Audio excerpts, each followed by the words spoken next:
If you're a maintenance supervisor for a commercial property, you've had to deal with everything from leaky faucets to flickering light bulbs. But nothing's worse than that ancient boiler that's lived in the building since the day it was built, 50 years ago. It's enough to make anyone lose their cool. That's where Grainger comes in. With industrial-grade products and dependable fast delivery, Grainger can help with any challenge, from worn-out components to everyday necessities. Call, click Grainger.com, or just stop by. Grainger, for the ones who get it done.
Well, not a whole lot going on this week, huh? No. Thanks for joining us this week. Unfortunately, we have zero to talk about as far as politics or news or anything like that, so we'll see you next Friday night. Oh, this is the Sackheads Radio Show. It is the 24th of May. Wait, this is the what? Sackheads I'm Radio in the wrong Show. Studio. I gotta go. Yeah, you should be down the hall at Liberals United. I believe that would be the show that you're supposed to be on. It will be here in a few minutes when I actually talk about how awesome the IRS is for figuring out a way to do their shit legally. This is the international radio spectacular, the Sackheads Radio Show. Sitting across from me is Clint. They can't see where I'm sitting. Sitting underneath the desk is Sean. What? That got awkward. Somewhere on the freeways chasing down a hot story is Sacco. So, Sacco, if you're out there... Okay, first of all, nobody believes that because they've heard Sacco. Sacco will be joining us eventually for those that like to call in and listen to him. Speaking of calling in, if you wanted to do that, the phone number is 347-205-9399. So, let's see. First of all, yeah. I want to say that our thoughts and prayers are with the people of Oklahoma. Yeah. In that horrible tornado. The Red Cross, if you'd like to donate, they have been outstanding in their efforts there. We encourage you to do so. But, again, our prayers are with the folks out in Oklahoma. And it's sad that I have to say this, but if you're going to donate, if you go to the state of Oklahoma's website, pick one of the charities off of that because there's already been some fraudulent charities popping up, and it is absolutely terrible. But, unfortunately, that's somewhat of the world we live in these days. I'm sure the Justice Department will go after them. Yeah, nail them. They really need to get nailed, and they do. And the looters that were also running around that night too. Awful tragedy, and our hearts and prayers do go out, and we wish them a speedy recovery. So do your best to do what you can to donate. I know the Sackheads Radio Show has, and we will continue to do so as much as we possibly can. Yeah. Having said that, how are you? I plead the Fifth. Okay. Excellent. Now, wait a second. You can't plead the Fifth if you're not going to incriminate. I plead the Fifth. No. Okay. Nice work. No, actually, I've been really psyched this week. I've been working on my new 504C, and it's called Tea Parties Against the IRS of America. And okay. I don't suspect I'll have any issues getting that through. Not now, you won't. Nope. So now's the time, folks. If you want to get one going, I would suggest doing it. And you know what? Just to make it fun, just come up with some crazy ones. Just literally like Tea Party / IRS sucks / just make it interesting and make them work for it. Okay. It's already a tremendous waste of our money. This is baseball season. How's Boston doing? Doing okay. We had to put Middlebrooks and Victorino on the DL, which doesn't make me happy. We've had on the down low. disabled list 15-day. We've had a little... Like in wheelchairs or what? A little bit of a slide the last week or so. But overall, we're still doing really well. Buckholz is 7-0, pitching like a stud. So Lester suffered his first loss. Still a good season. Still excited about it. And my Bruins are up 3-1 against the Rangers. So that's hockey, by the way. That's the thing they play on ice. I know you don't know what that is. The only reason I know what it is because Rooster is such a fan. I started kind of following the Sharks. Yeah, absolutely. I love the guy. He's rubbed off on me. I gotta study a little bit so I can have something to talk to him about when we finally do meet him. Prod Pupper again was telling us this week how great his kid is doing in hockey, and outstanding. Wish him well as always. Comes from good stock, you can tell. So that's always a bonus.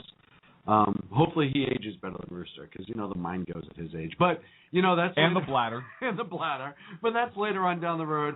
Our good friend Rooster from ConservativeOutcry.net. I'm sorry, I was pleading the fifth. Yeah, you were, and I was a little. This is how you plead the fifth: is you give introduction, say a bunch of things, and then plead it so you don't have to answer. Listen, stop trying to pull us into a story right now because I want to talk about the A's. You had your little moment in the sun with your little Red Sox guys. I want to talk about the A's. So I'm a little upset because we were in pre-production. Right. Oakland was playing the Houston Astros tonight, and they were down 5-2. And in the ninth inning, Young hits a 3-run home run. Oakland ends up winning it 6-5, and I missed it because I was here with you. Jibber-jabbing with me. I'm sorry. I didn't mean to interrupt your whole... baseball. Your baseball, yeah. That's my bad. It's not like we're doing anything important here, like trying to save the Republic. Single-handedly. Single-handedly. Because that's how awesome we are. That is how awesome we are. You know that. I'll tell you. I'm psyched that baseball season's here. I'm really sad the politics season is here. Well, listen, it was an interesting... Did you see Obama's speech about the drones? Yeah. Where he droned on and on. And on. And on. And on. Did you see, amazingly, that Holder released a report that only 4 American citizens have been killed by drones? So only 4. Well, hang on a second. But there was other targeting by this administration, and you kind of alluded already to the IRS thing where they were, IRS, right, members of the executive branch, targeting Tea Party people and right-leaning groups. I wonder if they're going to use the drones to kill Righty. At your job, do you ever have to deal with a nose roller? How about a snub pulley? Well, if you're installing a new conveyor belt system, dealing with the different components can sound like you're speaking a foreign language. Luckily, you've got a team ready to help. Grainger's technical product specialists are fluent in maintenance, repair, and operations. So whenever you want to talk shop, just reach out. Call, click Grainger.com, or just stop by. Grainger, for the ones who get it done. Over the past 75 years, more than 10,000 chemicals have entered our food supply, but the EU allows just 300 additives. At Thrive Market, we prioritize quality, banning over 1,000 ingredients found in conventional grocery stores. Our Healthy Swap scanner helps you find better versions of your pantry essentials without the junk, dyes, or fillers, and everything is delivered right to your doorstep. So shop at a grocery store that actually cares about your health at thrivemarket.com/getstarted for 30% off your first order and a free $60 gift. What? No, think about it. You have like the Justice. Why did you put your fist up when you said that? Look, you have. Kill Righty? Yeah. You keep talking. I got to tweet that out right now. Okay. I mean, I can see it now. You have the president and the attorney general in the Oval Office, and these Tea Party groups, they're really, right-wing extremists. Maybe they pose a threat to the United States. We can use, drones, and let's use them to kill Righty. I can see it. Well, when we were getting ready for the show and I'm pulling out... That's my new mantra, by the way. Kill Righty? Yeah, kill Righty. So we're getting ready for the show and we're going over stuff. and you have an epiphany. Who has an epiphany? You. You don't have to cuss at me. God bless you. Thank you. What epiphany did I have? So as always, as we're doing show prep and we're going, and we talk so much during the week to each other. I know my wife hates it. I'm sure your wife does too on some level. No, you kidding me? It keeps me out of her hair. But we do show prep. As a matter of fact, I'll be talking to her and she'll be like, "Can't you call Sean?" But yeah, I just spent 3 hours on the phone with him. Might as well do it again. Yeah. But we go back and forth, and we have a good idea when we come into the studio what we're actually going to talk about. So I'm like, all right, great. We come in, sit down, blah, blah, blah, blah, blah. Mm-hmm. And then you say, hey, did you ever hear of executive order, blah, blah, blah, blah, blah, blah, blah? And I say, yeah, I was just talking about that with the family the other night. No, I have no idea what the hell you're talking about. Give me some context. And you give me... Some context. Yeah, so it was a really good discussion. And it was a fun Hey, jerk.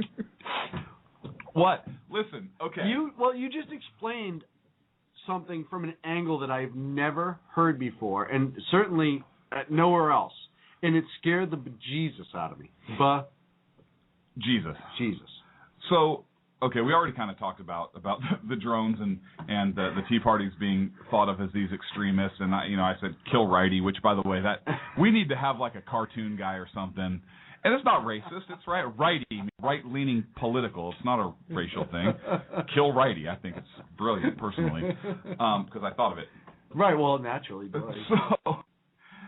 So that's right. I said Billy.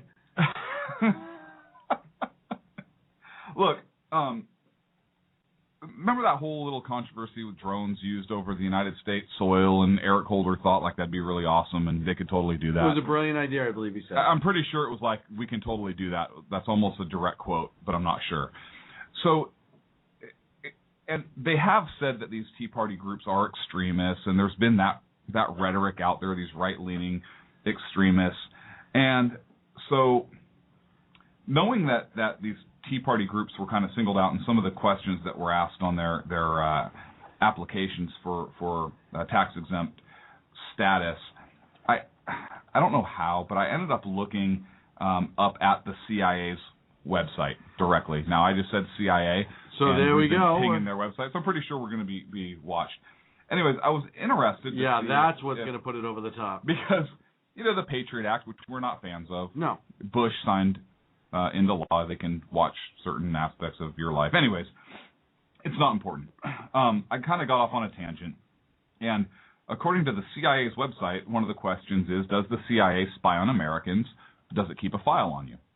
And I thought the answer was kind of interesting. And it says the CIA's mission is to collect information related to foreign intelligence and foreign counterintelligence.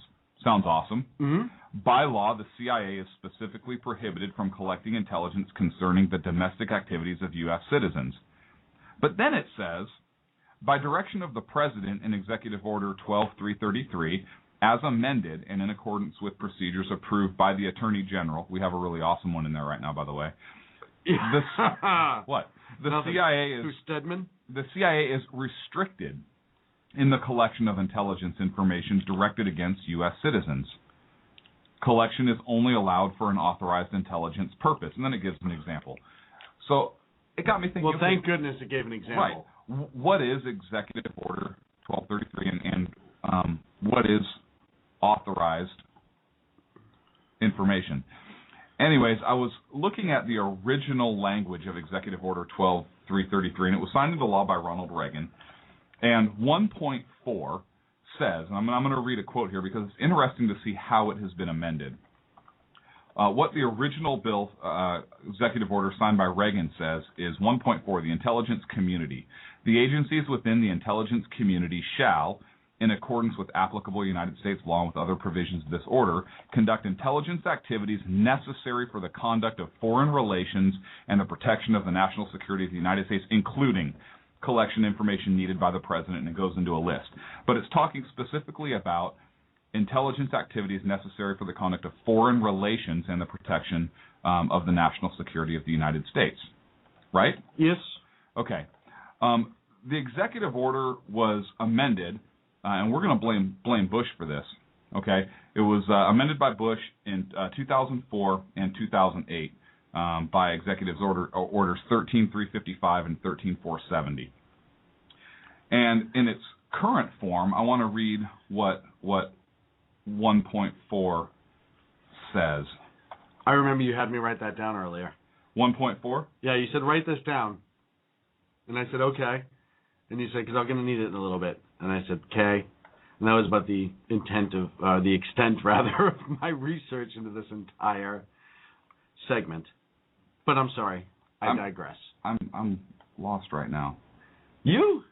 Yeah, I don't even know what you're talking about. Okay, 1.4. The intelligence community, consistent with applicable federal law and with other provisions of this order, and under the leadership of the director as specified in such law and order, the intelligence community shall, A, not B, not C, not D, A, Up the top.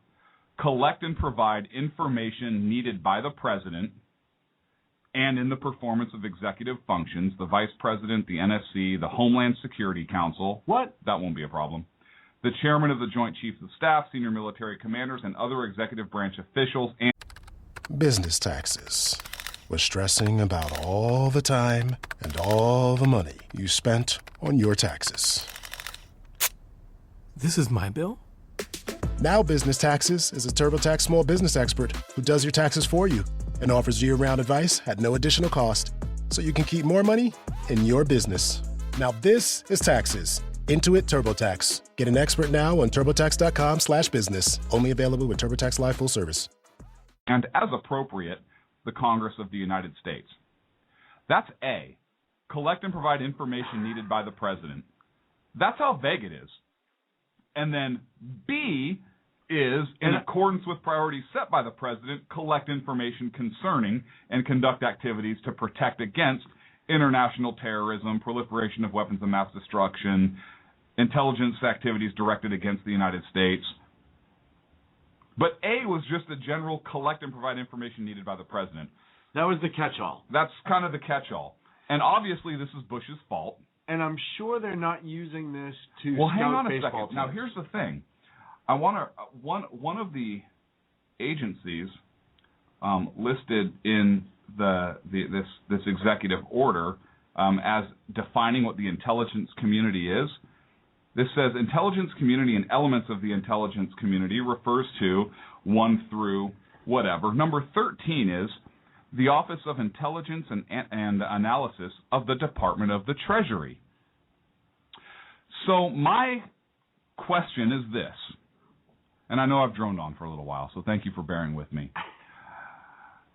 If the IRS was targeting Tea Party groups because they believe they're extremist organizations that pose a threat to the United States, which we know they believe that, then maybe those questionnaires were set out to gather intelligence on a potentially hostile group as they see it at the direction of the Office of Intelligence and Analysis of the Department of Treasury, or where that information is forwarded to them. In which case, were they acting lawfully according to this executive order?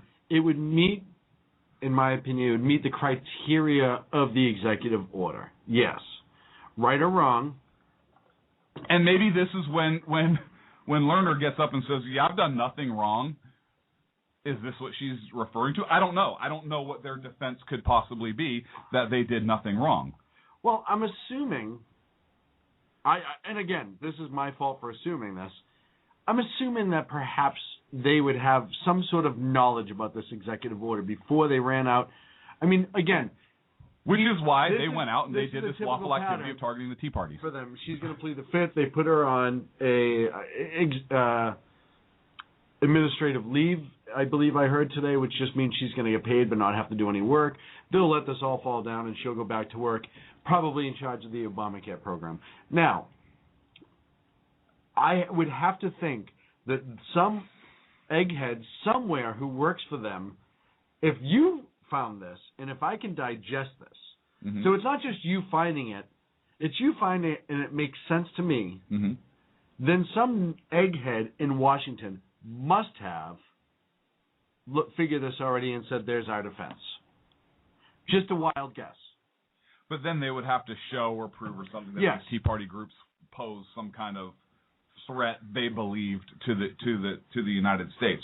Although 1.4 under the amended order, as I read it to you, didn't say anything about, you know what, we think they have to be a threat. It just has to say to gather intelligence against potential. They may not be a threat now, but we have reason to believe that they could become one. It doesn't even say that. 1.4a says collect and provide information needed by the president. That's all it says. Yeah, well, that's pretty broad. Say, yeah. So maybe he felt he needed this information to win an election. I wonder if he uses this to find a gift for Michelle. If he's like, hey, you going to get me intel? I don't know what she wants for her birthday. Right. So get the IRS on it. Right, get the CIA, anybody. On it. Hang on, I got a list here. So does that mean that the CIA, who cannot traditionally... Well, hang on a second. So because Bush signed this executive order, clearly this whole thing is Bush's fault. Did you just dump this all on Bush for them? Damn right I did. White House, you're welcome. I expect to see this all over the media on Monday. This is your defense. We just blamed Bush.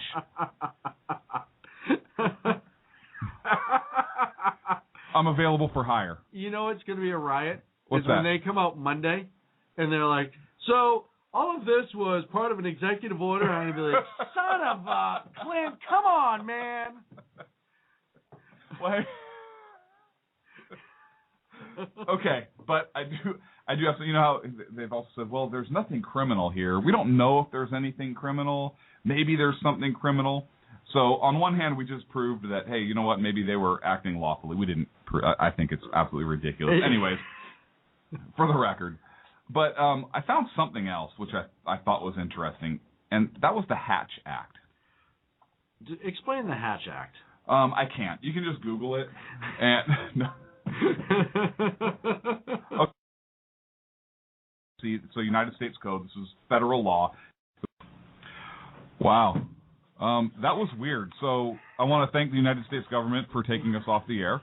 That was... I don't know if that's what happened or not. I have never, ever had something like that happen. It's not like it's a weird connection issue. It just shut off. That completely shut off. And I know there are people out there who are like, oh, they just did this whole thing as like a bit or... No, first of all, when you're in radio, the last thing you want is dead air time at any point because that sounds awful. B, we were in the middle of trying to make a point on something. Why would we shut us off? Okay, I don't know what point we were shut down, or the internet failed. I have no idea. But I'm going to talk about the Hatch Act because I think that's about where we were, right? That was exactly where we were. Did it shut down prior to that? I don't think. Okay, I hope not. Look, if you do Google the United States Code, 5 U.S.C. 73, 22, 3, and 4. Anyway, so I'm going to talk about the Hatch Act, which is where perhaps the IRS or those employees could be in trouble because what it talks about specifically is political activities on probation, on duty as a federal employee. And to define, first of all, who we're talking about, 5 U.S.C. 7322 defines an employee, and what it says is for the purposes of this subchapter, number one, employee means any individual other than the president and vice president. Ah, there he is, protected again. Weird. Employed or holding office in an executive agency other than the Government Accountability Office. So the IRS is an executive agency, right, under the Treasury. Yes. So we know IRS employees now meet the definition for the people we're talking about here in the next couple sections of law. 7322 talks about political activity. And what it says is subdivision A says, subject to the provisions of this section, an employee may take an active role in political management or political campaigns, except an employee may not, 1, use his official authority or influence for the purpose of interfering with or affecting the results of an election. And we talked about here, hey, you know what, these Tea Party groups were targeted around election time, and hey, were they messed with for purposes of kind of prohibiting them from engaging in certain activity around election times. And something I want to mention here is we're talking about 501c4 agencies, nonprofit groups. Nonprofit. And I want to be very clear. A 501c4 may engage in some political activities. It can't be their primary purpose. But they may do some political awareness. But they may engage in some political activities. Right. Again, not the primary purpose. So if a Tea Party group is tax exempt, they still can engage in some political things, right? Yes. So, now we're talking about 5 U.S.C. 7324.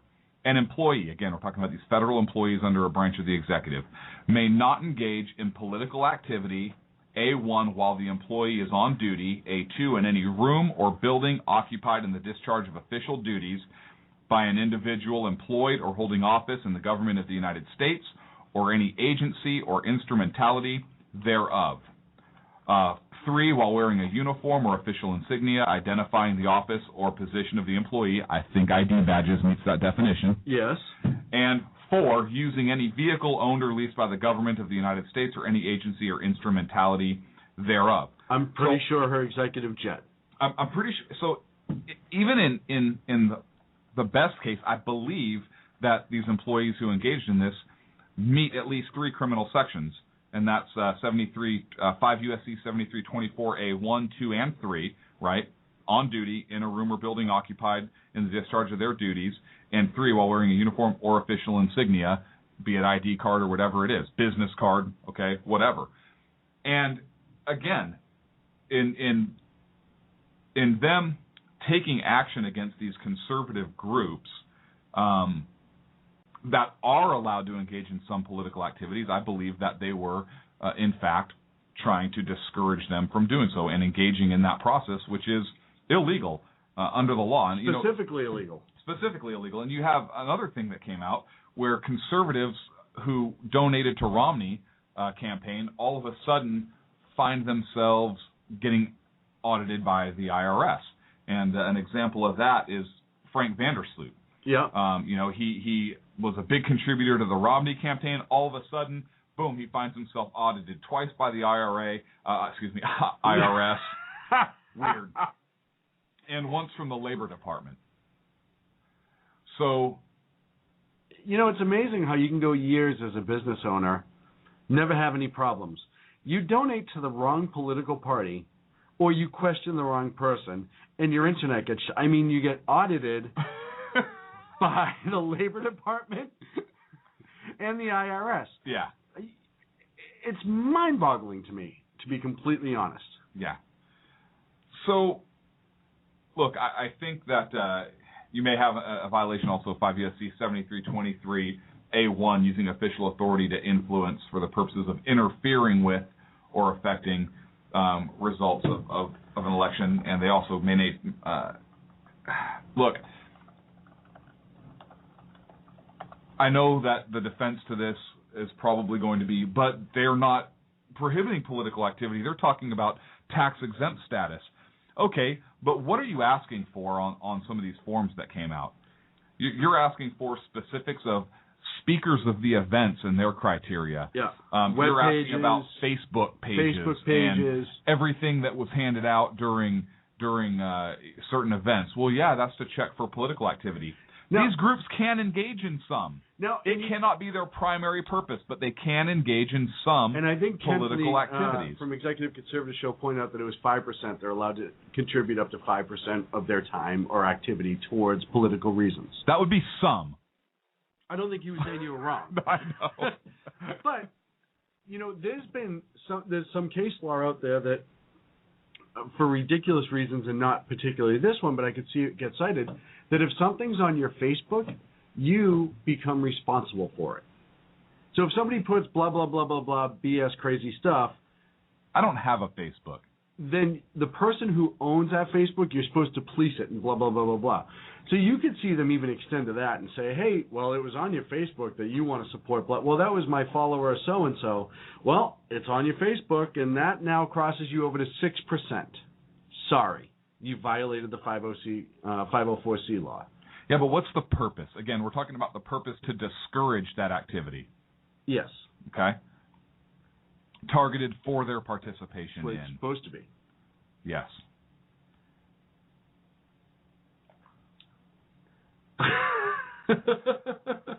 Look, my brain hurts. I feel bad that I dumped this on you so early in the show because you just started researching about 25 minutes before we went on the air.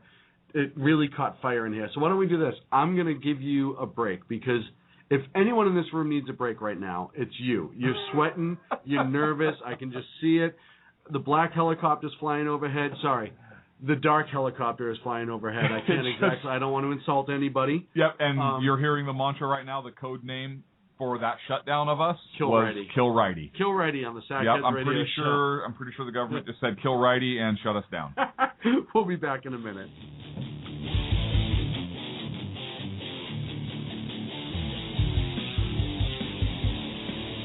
Hey folks, this is Sackhead Clint. I want to take this opportunity to thank the men and women of our armed forces, as well as our first responders, law enforcement, firefighters, and emergency medical personnel. Thank you for all you do. Thank you for making this country and our communities a better and safer place. God bless. Hello, I'm Ashley, a student at Hillsdale College. Here is Dr. Larry Arnn on why the Constitution limits government. James Madison writes in Federalist 51 that men are not angels. Their passions and self-interest often get the better of their reason and sense of justice. So we need government in order to protect our rights against those who would take them away. But for the same reason, Madison writes, government must be limited, because people in government have passions and interests too. Many Americans today forget this, supposing that we can do away with constitutional limits on government, supposing that the unelected bureaucrats being put in charge of our health care, for example, will rule as if they are angels. If Madison was correct about human nature, this is foolish and dangerous. This Constitution Minute was brought to you by Hillsdale College. To join the national conversation on the Constitution, go to constitutionminute.org. Hi, this is Sarah Marie Brenner. You know, we often talk on the Brenner Brief about the fact that there really needs to be an organization to help people at the local level who are interested in running for things like school boards, city council, and other local offices. Well, I think I finally have the solution for you, at least for you women out there. It's called Politigal Network, POLITIGAL Network.com. Their website's going to be launching mid-August, but they're already on Twitter at PolitigalUSA. I encourage you to follow them and become a member. Their goal is to be the #1 resource for conservative women. So if you love freedom, liberty, the United States of America, and politics, check out PolitigalNetwork.com or Twitter at PolitigalUSA. How you doing? John Grant here. When I'm not slaving over a hot microphone on the 405radio.com Saturdays at 10 a.m. Eastern, I check out Sean and Clint here at Sackheads Radio. We all appreciate the best political bloggers, writers, and commentators. We either get them on our shows or we make fun of them, as it should be. So check us out live Saturdays at 10 a.m. Eastern or forever on the podcasts on the 405radio.com. Hey guys, it's Sean from Sackheads Radio. I want to talk to you a minute about our friends over at HomefrontHugs.com. They're an amazing organization of volunteers who take their time, effort, and money to take care of our troops overseas as they serve our great nation. HomefrontHugs.com. You can donate, write letters to troops, adopt a troop, you name it, you can do it. Help those wonderful folks who protect our freedoms. Go to HomefrontHugs.com. Tell them Sackheads Radio sent you.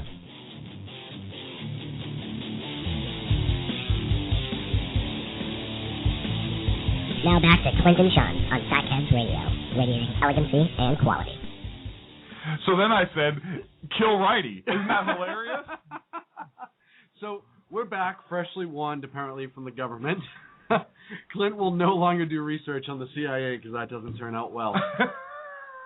By the way, I didn't know helicopters could fly that close to wires. I mean, they and still not make a sound, which was really weird whatsoever. So basically, now I know how Obama got all the way over to Afghanistan to shoot him. So in that last segment, we basically proved that the IRS targeted conservative groups lawfully to gain intelligence. However, in doing so, they violated the Hatch Act. So they were right and wrong. Right. However, this is one of those cases where you only have to be wrong once to be hosed. So speaking of host, Goofy Bone is in the chat room. Welcome. Welcome. Goofy Bone to the chat room. So that brings us to the proceedings this week and the hearings for the IRS. And there were hearings this week? Yeah, you didn't hear about it? No, not at all. I got this little blurb on my webpage down the bottom, and I saw something about the IRS. I clicked on it because I figured I was being audited again for no reason. Right. And all of a sudden... Only since we've been doing this show, apparently there's some woman I've heard of, Lois Lane or Lerner or something like that. She obviously didn't learn her too much. So she was pretty much in charge of the Cincinnati section of it, and she's the one we talked about last week. She was tapped to run Obamacare. And, no. That was the other one. Yeah, the other one. But the better-looking one. The better-looking one. But she was the boss anyhow. So, hey, you know what? They finally got her in front of the Ways and Means Committee. She's going to talk, and this is what she has to say. Testimony for the committee. Do you wish to make an opening statement? Yes, sir, I do. Please proceed.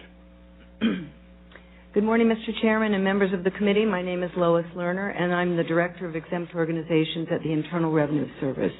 I have been a government employee for over 34 years. I initially practiced law at the Department of Justice and later at the Federal Election Commission. In 2001, I moved to the IRS to work in the Exempt Organizations Office. And in 2006, I was promoted to be the director of that office. Exempt Organizations oversees about 1.6 million tax-exempt organizations and processes over 60,000 applications for tax exemption every year. As director, I'm responsible for about 900 employees nationwide and administer a budget of almost $100 million. My professional career has been devoted to fulfill responsibilities of the agencies for which I have worked, and I am very proud of the work that I have done in government. On May 14th, the Treasury Inspector General released a report finding that the Exempt Organizations Field Office in Cincinnati, Ohio, used inappropriate criteria to identify for further review applications from organizations that plan to engage in political activity, which may mean that they did not qualify for tax exemption.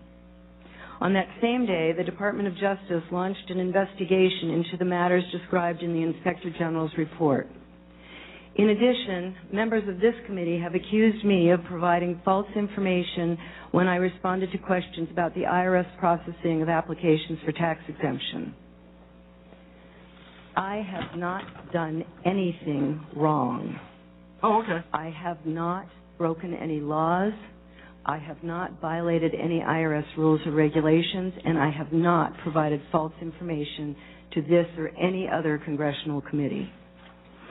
And while I would very much like to answer the committee's questions today, I've been advised by my counsel to assert my constitutional right not to testify or answer questions related to the subject matter of this hearing. After very careful consideration, I've decided to follow my counsel's advice and not testify or answer any of the questions today. Because I'm asserting my right not to testify, I know that some people will assume that I've done something wrong. I have not.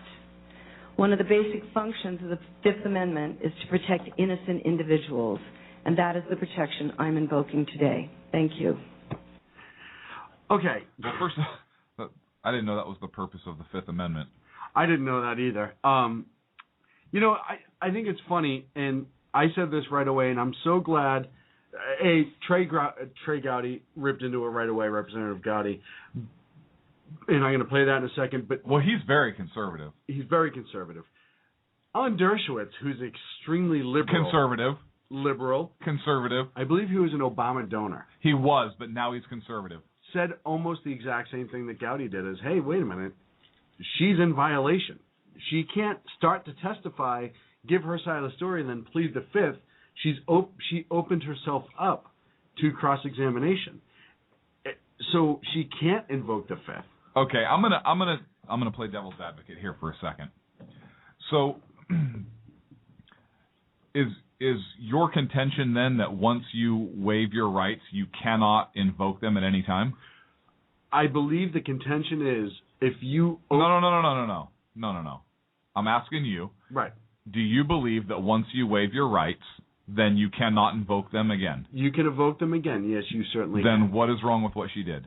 Because you can't make a statement and not accept cross-testimony. Okay, she can refuse to answer. Well, hang on. And then plead the Fifth. But once you open up a chain of questions, you have to complete, even if you just refuse to answer. You do. So, if I get arrested, yes, and I tell the officers, hey, you know what? I did not do whatever it is you accuse me of doing. I did not rob that store. But I don't want to talk to you. I want to remain silent. You're saying I can't do that? No, you can do that. Then what's the problem with her doing it? Because at that point, you're not in court. She's not in court. She's sworn in to testify in front of Congress. Okay. So if you get up on the stand in court and your attorney says, hey, did you tell us what happened? And you say, you know what, I'm innocent, and I want to invoke my Fifth Amendment right to remain silent. You can do that because you haven't made a statement to the charges. I just said I didn't do it. But you've already pled innocent. You've done that already. You have the right to do that. See, I don't buy into it. I believe you can. Okay. Let's hear what Trey Gowdy has to say, and then we'll discuss it. No, hang on a second. I'm not arguing. Okay. I will not answer any questions or testify about the subject matter of this committee's meeting. We will take your refusal as a refusal to testify. The witness and counsel are dismissed. Point of order? The gentleman will state a point of order. Please wait. Mr. Issa, Mr. Cummings just said we should run this like a courtroom, and I agree with him. She just testified. She just waived her Fifth Amendment right to privilege. You don't get to tell your side of the story and then not be subjected to cross-examination. That's not the way it works. She waived her right to Fifth Amendment privilege by issuing an opening statement. She ought to stand here and answer our questions.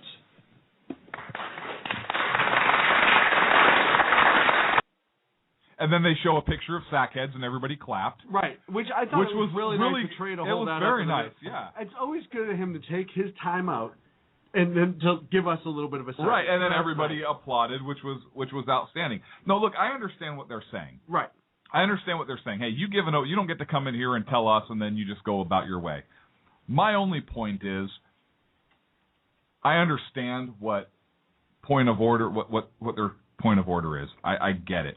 However, I have to say, I think anybody should be able to exert their constitutional rights at any time. I don't believe that, hey, just, if I want to, I'm the one that's in the grease potentially, right? If I want to give a statement and then say, no, I don't want to talk anymore, I should be able to do that. Kind of like if I say, hey, officer, you can go ahead and search my car. You can stop them at any point. Right. So, hey, once I can give up my rights and I can exert my rights anytime I want because they're my rights. Mm-hmm. That's the way it should be, in my humble opinion. Well, that's your opinion? Yeah. I choose to exercise my freedom of speech because I'm talking right now, and now I choose not to exercise it. Go ahead, have fun with the rest of the show. What Gowdy's saying and what Dershowitz said, and I do agree, is that you can't go in, make a statement, and then say, oh, it's my Fifth Amendment. Even though I may have said all these things that lead us to other places, now I'm on my way out. And they're looking, obviously, they're going to look into the legality of that and to see if... I understand, because courts rule on everything and make the right decisions about everything. I'm not saying what she did was legal. Right. I'm not saying that. What I'm saying is I think she should be able to do that because it's her constitutional right. Okay. Now, I think it's crap that she says, hey, I didn't do anything wrong, I'm innocent, but I'm going to exert my Fifth Amendment right, because that's there to protect you from making an incriminating statement and testifying against yourself. But if you're innocent, why would you make an incriminating statement? Right, because even if your intent was not to be criminal, that's different. Right. So if you made a mistake, Shulman already said, I regret that it happened. In a way, he said, hey, we made a mistake and I'm sorry. It's not doesn't fix anything, but at least it's the right answer. At least you're being honest about it, or as honest as you're going to be. And as we covered, depending on how the spin goes and everything, she may be in violation of the Hatch Act, maybe, right? Depending on how they spin it, the facts that come out. One thing on that, and I'm not a big conspiracy theorist, but something that was interesting besides us getting shut down on the show. That was just weird. When I was researching the Hatch Act, I actually went to the Office of Special Counsel's website. Mm-hmm. And I don't have a way to screenshot this, so if anybody wants to pull it up right now, it's www.osc.gov/hatchact.htm. So OSC, again, Office of Special Counsel.gov/hatchact, HATCHACT.htm. Anyways, I was trying to look at, okay, so what does the Office of Special Counsel say about the Hatch Act? And in there it's right at the top, and there's different things that you can click on. And one of the things that's underlined is Hatch Act, who is covered, and you can click on that. Another thing that's underlined is political restrictions and examples of prohibited activity. You can't click on that. What? Why not? And then underneath that is further restricted employees and less restricted employees, and you can click on those.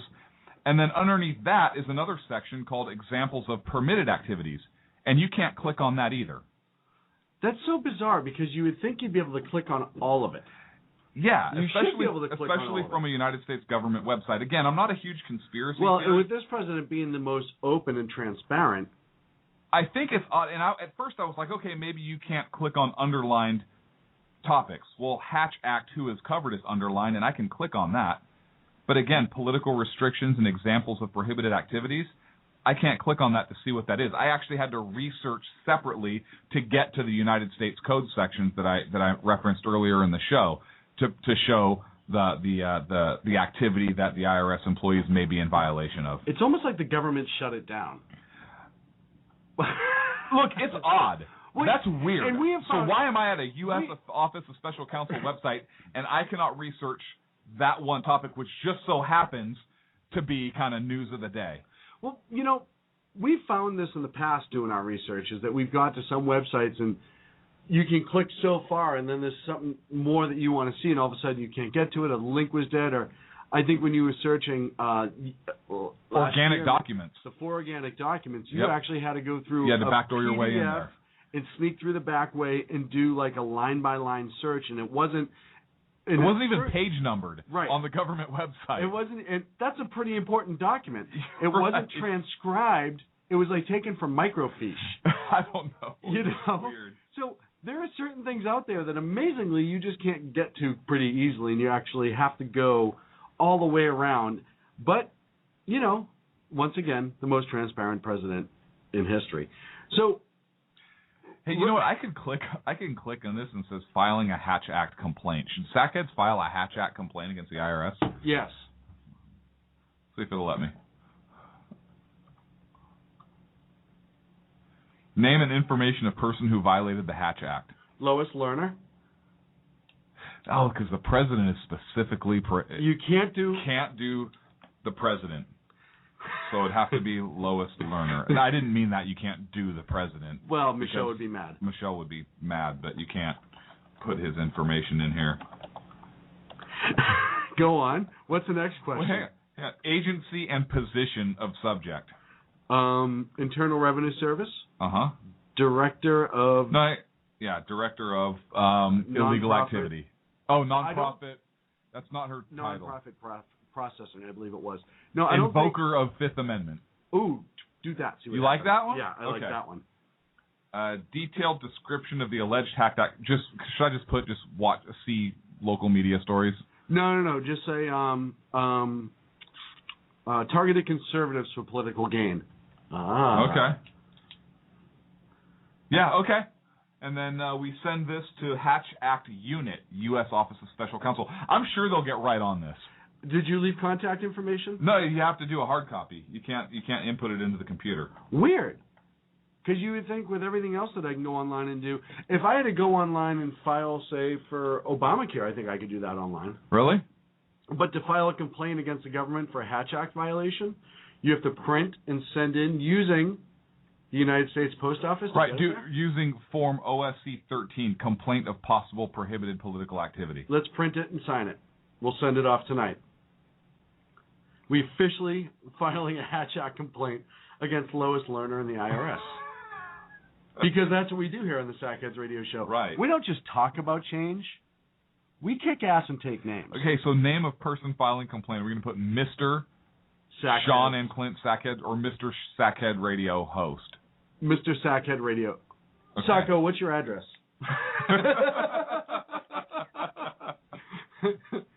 I don't want them coming after me. So, I can't believe we're doing this live on the air. This is awesome radio host. We're just going to fill out an online form that you can't see and have long-term silence. That's just outstanding. It's not online. Okay, we're going to have to print it out and send it out if this is what you want. And we encourage all of our and you can sign it. let's encourage all of our listeners to go on, and what's the website again? It's osc.gov. And osc.gov and file a Hatch Act violation. If you believe she's in violation of the Hatch Act. She's in violation. If you don't, we don't want anybody to commit We have perjury laid or out anything some like evidence that. as to why she may be. Maybe. However, your voice should be heard. And you know what? I think that this needs an independent counsel anyhow, so why not? Right? Yep. So going on into the... as we go on into the proceedings, even the Democrats were starting to take apart some of the folks inside the IRS. And this is Elijah Cummings to the Shulman dude, Douglas Shulman, who was in charge of the IRS for a little while. I didn't have all the facts. I didn't know what was on the list, exactly how it was used. Were there liberal groups as well as conservative groups? I didn't have the facts. And it was in the hands of the IG, that the IG would do a thorough review of the matter, and when he had all of the facts, would report that to the IRS, to the Treasury, and to Congress. And so at that point, I didn't have anything concrete. I didn't have a full set of facts to come back to Congress or the committee with. That answer would be more acceptable if you had not given the answer that you did in March 2012. When Congress asks you a question and then you say these words, there's absolutely no targeting. It seems to me that even given what you just said, you knew that Congress was concerned about this issue. You knew then that the information, you just said it had been corrected, but it seems to me that if you say to the Congress, absolutely not, absolutely no targeting, it seems to me that you would come back, even if it was a phone call or a letter or something. I mean, common sense. People, That's I mean, his a problem. reasonable person would expect you, as the head of the IRS, communicating with Congress, to come back and do that. You didn't feel that way, though. I mean, I guess I would repeat. I don't want you to repeat. In March, I don't want you to repeat. I take it that you disagree with what I just said.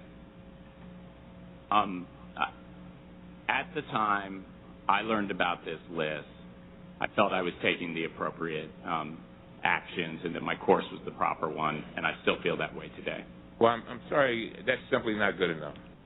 Now, that's Democrat Elijah Cummings from Maryland. Who's a real conservative guy. Uber liberal. He was the same one who opened, he's the ranking member of the Ways and Means Committee, and he was the one who, during the Benghazi hearing, essentially tore the Republicans apart for it, saying, hey, you know what, this isn't right, we shouldn't be doing this, long and short. Now, even he is like, wait a minute, you done screwed up, and you did it bad. And then you just played dumb about it to Congress. And you're the head of the IRS. You can't do that. And when the other side, the Democrats, are on our side, it kind of tells you how screwed it. Because how often do Democrats and Republicans, on the whole, agree? And for this to be a matter that a majority agree with, I'm pretty sure Pelosi's probably the only one that isn't, maybe Feinstein. But a majority of Democrats that I've heard talk about this, from actual in-office politicians down to the average voters, people are just beside themselves that this could possibly happen in this country. And that is one of the things that amazes me, and that shows you the depth of this investigation, how much further it needs to go. You know what amazes me is the fact that they're amazed that this happens. No, are you kidding me? Look at you. And what's the defense we're hearing from a lot of these? Well, it's just so big. There's so much to government. Well, guess what? You are the perfect argument for a smaller government. You're the biggest supporters of this. You are the problem. And we just didn't know what's happening. How could we? You have a government this big and this out of control and this much bureaucracy going on. How are you shocked that this happened? Seriously. Well, because it doesn't happen in this country. Hey, we know. Because you know why? Because we're above that. That's why socialism would work here. Yeah. Because we're above that. No. You know why? Because human nature. Yeah. Okay? You cannot outgrow or change human nature. You have to have a balance. You know who knew that? Is our founders. Absolutely. They knew that. And you have so many. You have to have a way of balancing it. And when you have people that are so entrenched to one ideology, and listen, it only takes, as we've seen, one person in the right place to silence one side of the argument. And they didn't have to use weapons. There was no. They did it via paperwork. They bureaucracied them. They Is that a word? bureaucracied them? I don't even know what that is. They over-bureaucratized. But what was a grassroots movement in this country going into an election year, and could have done a lot of political awareness, and right, wrong, or indifferent, whether you agree or disagree, they have the right to do that as Americans in this country. That is one of the things that gives us that freedom. And they absolutely sidestepped it. They absolutely targeted people. I cannot believe any way, shape, or form that this administration is going to be able to weasel out of this, even though You can't imagine any way, shape, or form? How many rounds of ammunition does Homeland Security have? Well, okay. That's one way of looking at it, I guess. I learned this last week from a very good friend of mine. What if there was a night of the long knives here? Well, you know what? Anything's possible at this point. I mean, if you look at the stuff over the last year that's been going on politically in this country, anything's on the table at this point. And that scares the hell out of me. Because at least you could always turn around and say, well, you know what? The government, I may have to pay the IRS, but it's not like they're going to silence me or come after me just because I have free speech. Yeah. Hey, I want to make a statement on that Hatch Act. Since the Office of Special Counsel, since their website, you can't even see what the violations are, I'm sure that they'll look into those forms that get submitted to them. Absolutely. I'm sure they'll get right on that. You know what? Mark it urgent on the front and put a picture in there. A picture like a beer, or no? But think about like it. a lemonade. If you get a whole stack of mail, right? Right. You're like bills, but at the bottom you get like that nice 8x11 size envelope that's been bedazzled. Photos do not bend, and you go to that first, right? You don't look at all the other stuff. Right. So if they draw them a picture, that's the sackhead advice to getting your letter recognized by. Draw them a nice picture of a unicorn riding a manatee. I don't know how you want to do it, but dazzle it. Make it a nice big envelope, mark photo, do not bend, and then slide your complaint in on top. So when they go, hey, we got a photo. And again, I want to be clear. Look, if you believe there's a possible Hatch Act violation, then file the paperwork. Based on the evidence you've heard. Based upon research it yourself. No. Yes, research it yourself. We always say that. Research it yourself, and if you believe there's a potential violation, then there is a way that you can submit. A complaint. However, if you don't believe there's a violation, or you're doing it for the sole purpose of harassing or whatever like that, then that's not the right purpose. Don't do it. I mean, it's a federal form, a federal complaint. We don't want you getting in trouble.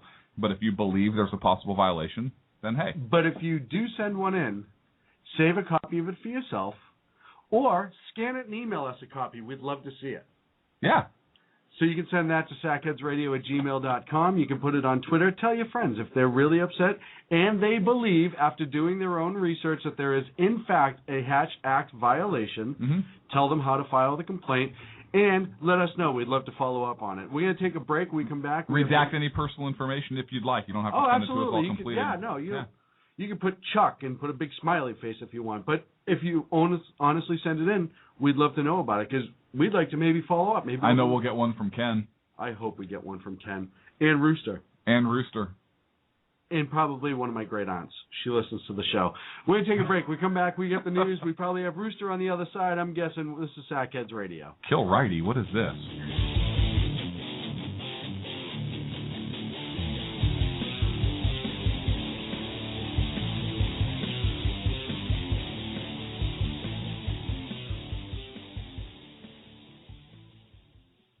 Hey, if you care about what's going on in the world, you cannot afford to miss my show.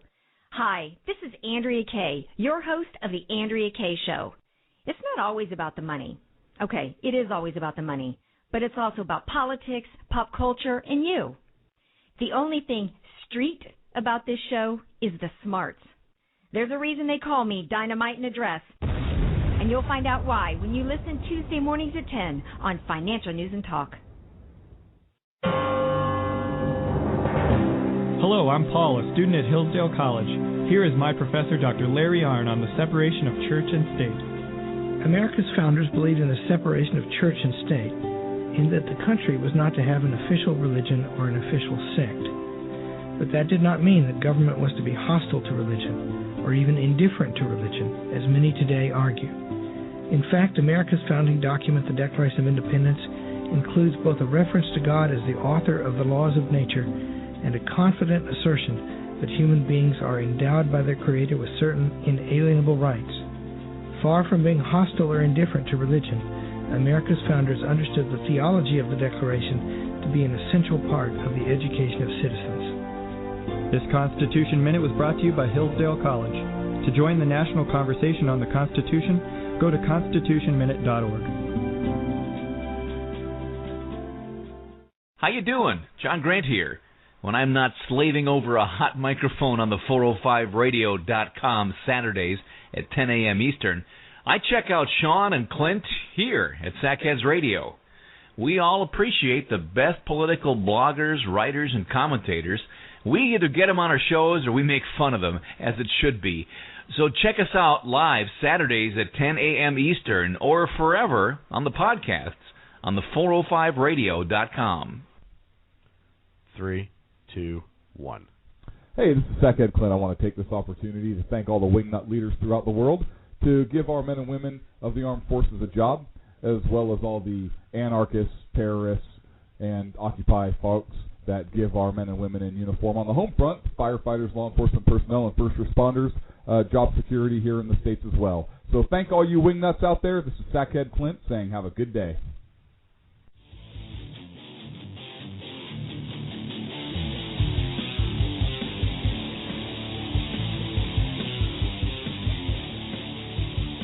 Now back to Clint and Sean on Sackheads Radio, radiating elegancy and quality. And we are back. On the phone with us right now from Studio 265.1A-4, the newsroom, is Vern with the news. Vern, how are you? I'm fine. How are you? I am outstanding, and I'll tell you why. New shoes. They make you feel great. Now you know how we feel. What do you got for us this week on the... He does. What's weird because they're actually heels. I'm short. I like to look taller. What's wrong with that? No, you do, but you have a garter on with them. That's what's weird. And your pants are off. I mean, come on. Well, I have to hold my socks up to my thighs. Right. And it's hot in here. I mean, why does everything have to be an issue with you? Stop putting on lipstick and just listen to the news. It's lip balm. It's a partnership. All right, fellas. Well, first things first, both of the suspects accused of butchering a British soldier during a broad daylight attack on a London street, they had a long since been on the radar of Britain's domestic spy agency, so investigators say it would have been nearly impossible to predict that the men were on the verge of a brutal killing. Still, counterterrorism officials say that they are reviewing what, if any, lessons can be learned from the information they had leading up to the slaying on Wednesday. Weird. We're doing that in this country right now with the Boston bombings that we do about ahead of time, but yet nobody did anything. Not the bombing specifically, but the fact that those guys were on their radar. You know what can be done ahead of time? What? How about you let the citizens be armed, and as soon as they see a couple guys attacking a guy with edged weapons and a soldier, they could have shot. Just a thought. But you know, at least the gun control in England prevented a heinous murder on the streets. Oh wait, no, it didn't. At all. Yeah, because they used knives. Oh wait, but they had a gun with them, which is weird because it's illegal there. Listen, we should try that here in this country. Vern, look at number 2. I'm not even going to comment because he killed it.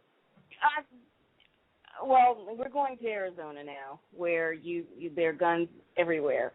A federal judge ruled Friday that the Office of America's self-proclaimed toughest judge systematically singled out Latinos in its trademark immigration patrol, marking the first finding by a court that the agency radically profiles people. The decision by the U.S. District Judge Murray Snow in Phoenix backs up years of allegations from Maricopa County Sheriff Joe Zapario critics who say that his officers violate the constitutional rights of Latinos in relying on race in their immigration enforcement. Now, did you just say it snowed in Phoenix? Or was that Murray Snow, a judge in Phoenix? Because I got confused there for a second. Okay. It is global warming, so it might have snowed in Phoenix. It might have snowed. Like you guys have said tonight, anything's possible. Out of years of allegations, which means it didn't stick in any other court and had to go to a federal court. Good job with that. But so they were targeting Hispanics for immigration violations along the U.S.-Mexico border. Yeah, I have no idea why they weren't stopping like Scottish people. They come across the Mexico border all the time, right? Bunch of guys riding a moose with red jackets saying, "Hey, they must be dozens of them down there." Right? Why weren't they stopping Canadians? Exactly. Right? Because Canadians come across the border illegally from Mexico. They must. Right. Or you never know. You could have a huge influx of Irish Americans immigrating via Arizona. Right, because why come through New York when you can come in illegally and avoid all the red tape? Well, this should stick then. We just absolutely. saw through this. We just saw right through it. Vern, aren't you glad you can spend this little slice of heaven with us every week?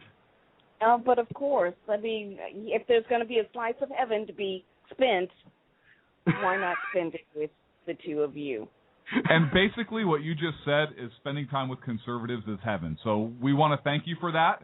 You've been baptized. Welcome to our side. We love to have you. Hey, Vern, thank you so much for the news. We'll talk to you next week. Have a great night. Thanks, Vern. You too. Bye. So on this show, we just proved that Vern is now a conservative. Did we just baptize? We just proved Vern is, in fact, a conservative. That is outstanding. Yeah. So,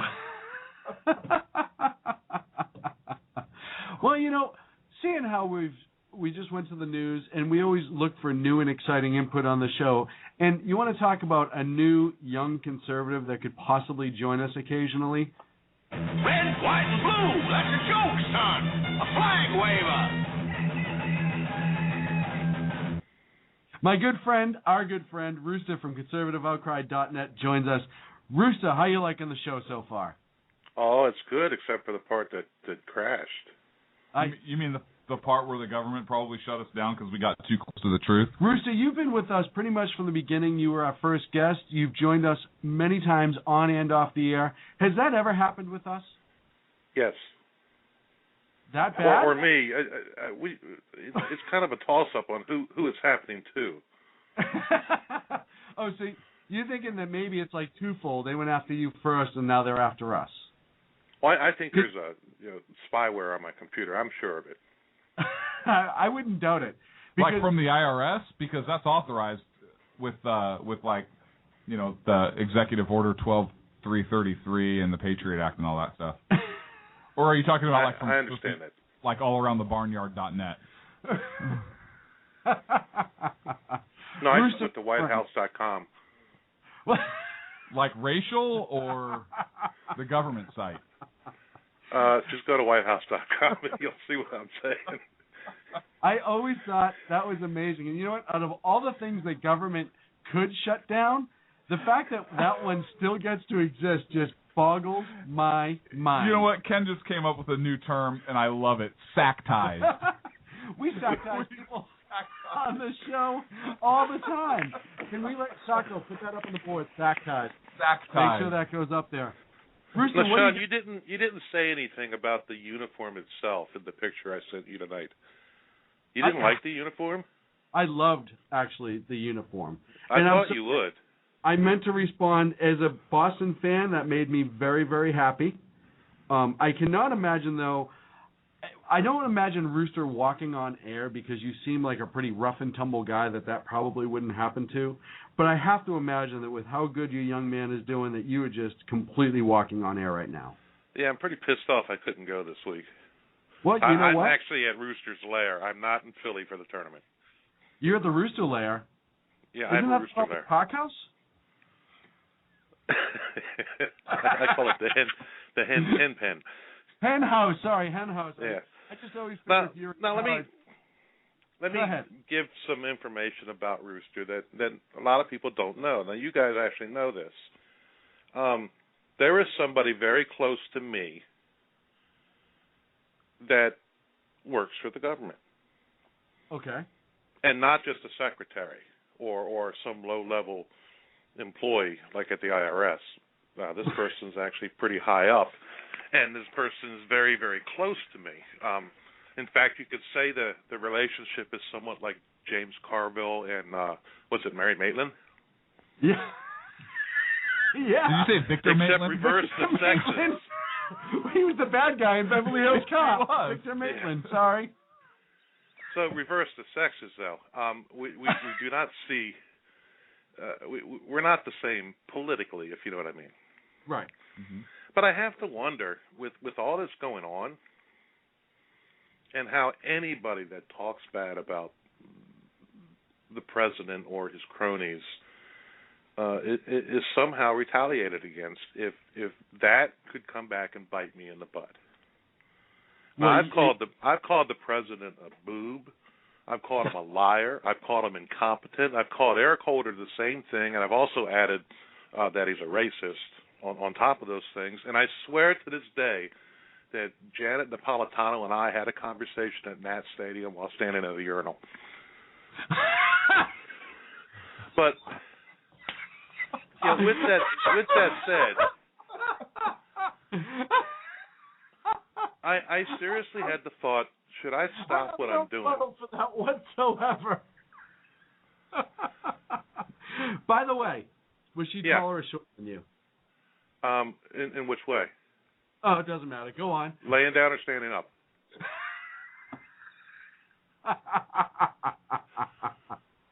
Rooster, I told her the water was cold. She said it's really deep, too. All right, now, with that said, forget about Mr. Napolitano. I actually thought about stopping what I'm doing. I really did. And I did want to talk about that because you brought that up earlier this week, and we went back and forth a little bit on Twitter on it. And then I let it go because I wanted, and this actually wasn't the format that I wanted to discuss it with you. I wanted it to be a little more personal. But you had some good reasons and explained it. My question is, do you feel that they could have retribution and that you need to silence in order to save that person? Well, you guys are right that the IRS hearings are the thing, and probably is going to get them in trouble. Yeah. But the thing that really bothers me is the AP and Fox News scandal. That's the one that's probably more dangerous to the country than the IRS. Yeah. I think the IRS is the bigger slap in the face on the forefront. And I think that there is a lot more clout with the IRS. Not clout, but there's a lot more to exploit. Because if you look at what's going on with Fox and the AP, there's not a lot to it. It's pretty cut and dry. But here's the thing. What was interesting, and I referenced that executive order specifically as it relates to espionage and intelligence. Well, what's the thing they went after the SAC News correspondent for? They went for violations of the Espionage Act. Right. And he's done that more times than any other president has done in years. He has, but that's why this executive order that we talked about is so concerning. And I have to wonder if that is kind of what they're hanging their hat on, is this order to go after these, because it is so ambiguous, and it is law. I mean, it is an executive order. It has the force of law. Correct? Yeah. So is this what they're using to go over? And this is one of the things when the Patriot Act came out and these types of things were put into play. I know the ACLU went ballistic, and I actually had to agree with them for once. Look, I'm not a huge fan of a lot of things that are in the Patriot Act, and this is why, because a government can just run rampant with it, and fortunately, unchecked. I don't believe President Bush was not that guy, but President Obama, I believe, is. And all these things that are coming out reinforces that. And I think he's using this Espionage Act and this executive order, and there's probably more out there that he can use in these ways. And who knows if that's really what he's going to say if they were gathering intel on these Tea Party groups or whatnot from the IRS. I have no idea. It's crap either way you cut it. But we have created, the government has created a system in the name of safety that has become so big and so overbearing that they've given themselves these legal ways that have not been challenged in court or vetted by Congress or anything else into everybody's lives, and that is scary. And I understand, Rooster. I mean, Sean and I have even talked about, man, this is getting scary even speaking out. But I know for us, it's a matter of I feel like I have to do this. And I know you are very, very dedicated to the country, and you love the country, and you've served, and we thank you for that. So we understand where your heart lies also, but I can understand you having a difficult decision to make. Well, I've made my decision. I'm screwed anyway because it's already out there. I don't care. I still think Obama's a liar. Right. I think Obama is dangerous because what he's doing is I don't think he's necessarily going after people. I think he's trying to silence people. So with the AP, which is even more dangerous. Right. Yeah, exactly. It's even more dangerous. And every scandal that's out there, that's what he's trying to do. He's trying to silence people. Mm-hmm. One of the things anybody that doesn't agree with him. Yes, and one of the things that bothers me about this that I think some people are overlooking, I certainly didn't, is he's going after two major press outlets, and both of which I believe the AP story, the AP was running some not necessarily negative Obama stuff on Benghazi, and I think they had some IRS stuff just before all this came out. But I think what they're doing is they're saying to the media, hey, you're not too big. And all the other media is watching. They're saying, well, they're going after them for everything. And if I say anything negative, I'm next. So maybe I won't report that story. Maybe I won't be that Bob Woodward, or you know what I mean? I don't agree with you at all. I don't think it's pointed to the media at all. I think it's anybody within his administration that has the audacity to speak out against him or leak information. That's who he's trying to silence because now they know that they're tapping the media, so nobody's going to be talking to the media anymore. But I also think they're trying to silence media that look. Remember when they excluded Fox News from the press pool? I think they're absolutely trying to silence media as well.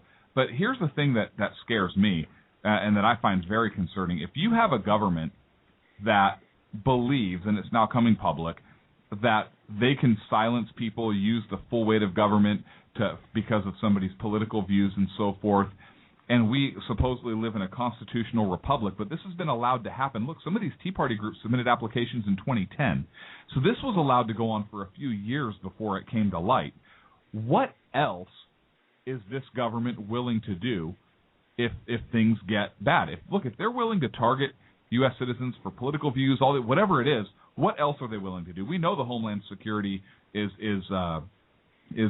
hoarding ammunition and coming up with and stockpiling ammunition and armored vehicles. We know that. And hence my reference to Operation Hummingbird. Yeah, and nice one. See, we both learned something. And we have according to Homeland Security's website, the Transportation Security Administration's their authority extends to all modes of transportation. It doesn't specify airplanes and trains.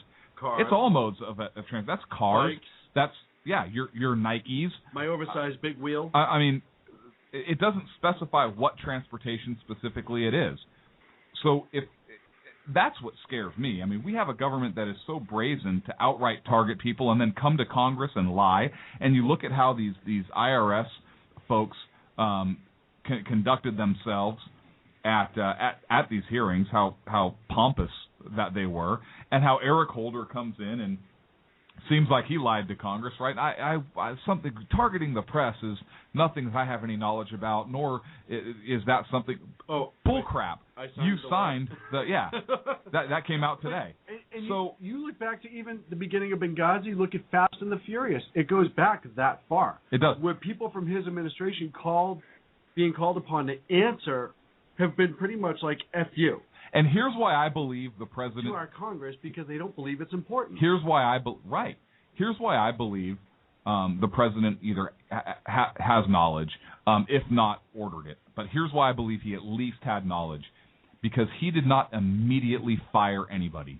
He did not come out and say, "Wait a second, my counsel, my chief of staff failed to tell me that this was going on to the American people.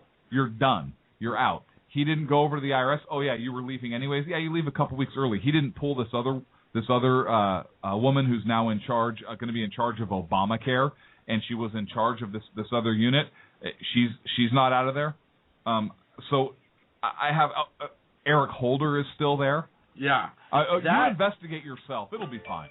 Yeah, I'm going to recuse. Yeah, myself. well, Holder's going to go. There's my prediction for the next month. Yeah, he's got to go, and President Obama. But Obama doesn't want to let him go. He's going to let him go because politically he has no choice.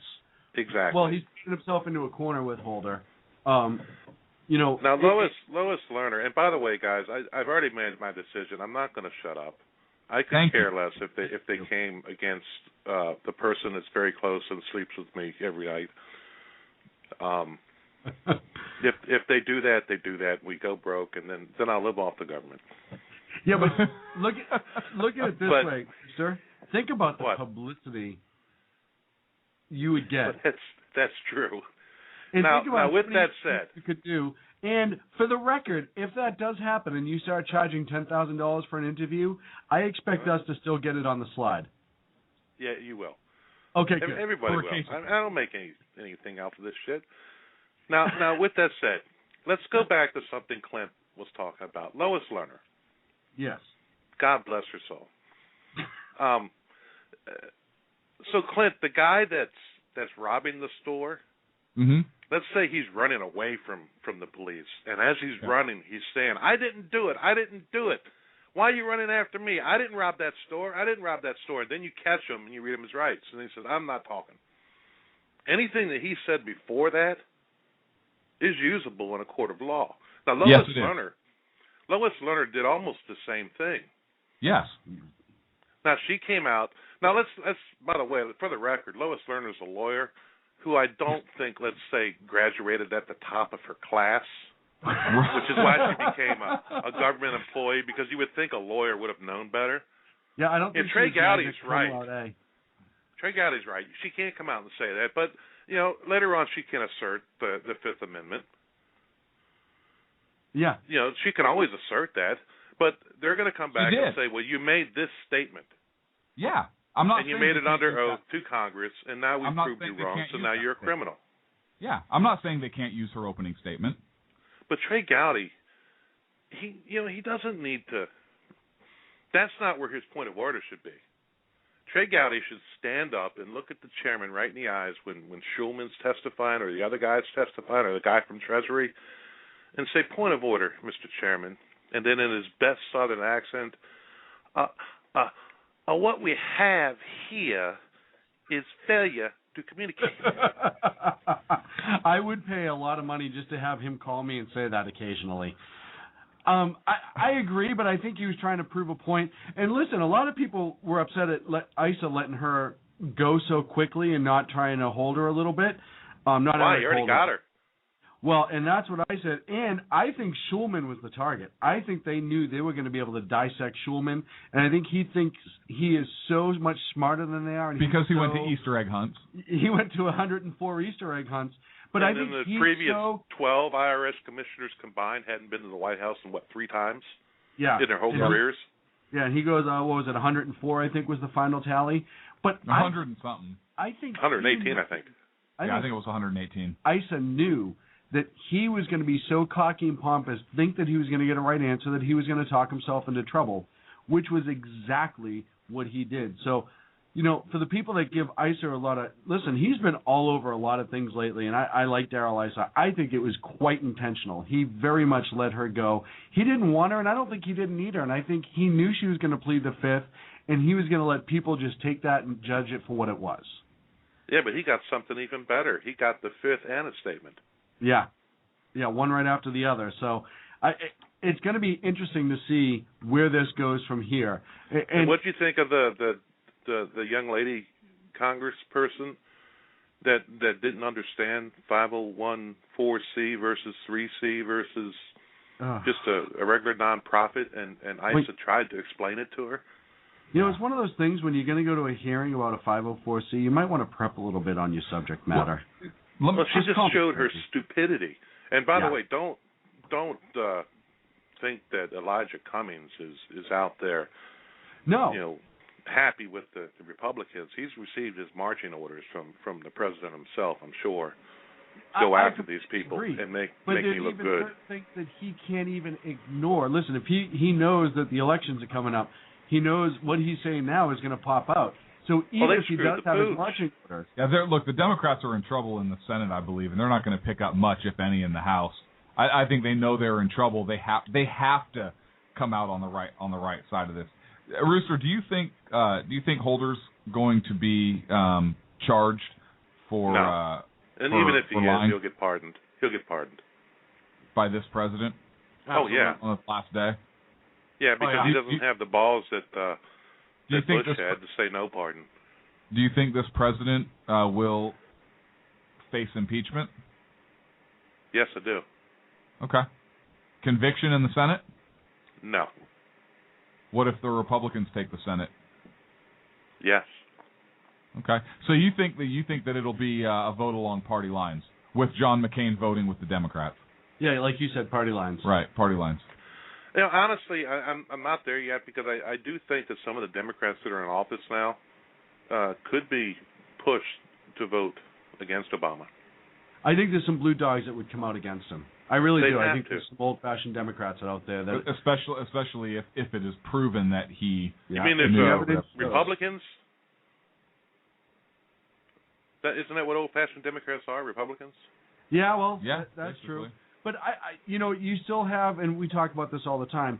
We talk about principled leaders. There's still a few principled Democrats out there. I may not agree to their core values, but at least they do it for right reasons versus the political and progressiveness. So they're out there. You never know what's going to happen. Unlike Bette Midler, right? What? Unlike Bette Midler. Yes. Oh, wow. I got you again, right? Yeah. No, I know who Bette is. I remember Bette. Don't try to get me. Hey, I want to remind everyone that, do you remember one of the only things that they finally got Al Capone on? What was it? Tax evasion. Yeah, out of the IRS, huh? Yeah. Wow, they're awesome. Be kind of interesting if the only thing that we ever got him on was out of the IRS. For the record, Bette Midler came out with a tweet saying that she condones what the IRS did. Well, it's nice to know that she's finally her publicist told her to say it. We're going to take a break. We'll be back in a minute with Sackheads Radio. Thank you, Rooster from ConservativeOutcry.net. All right, bye, guys.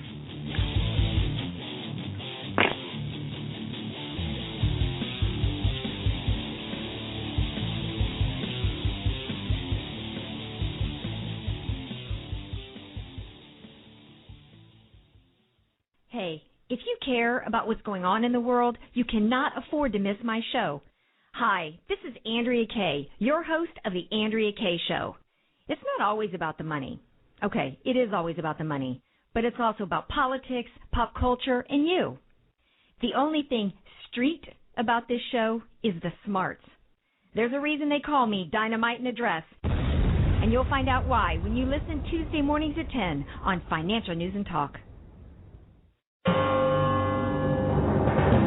Hello, I'm Paul, a student at Hillsdale College. Here is my professor, Dr. Larry Arnn, on the separation of church and state. America's founders believed in the separation of church and state, in that the country was not to have an official religion or an official sect. But that did not mean that government was to be hostile to religion, or even indifferent to religion, as many today argue.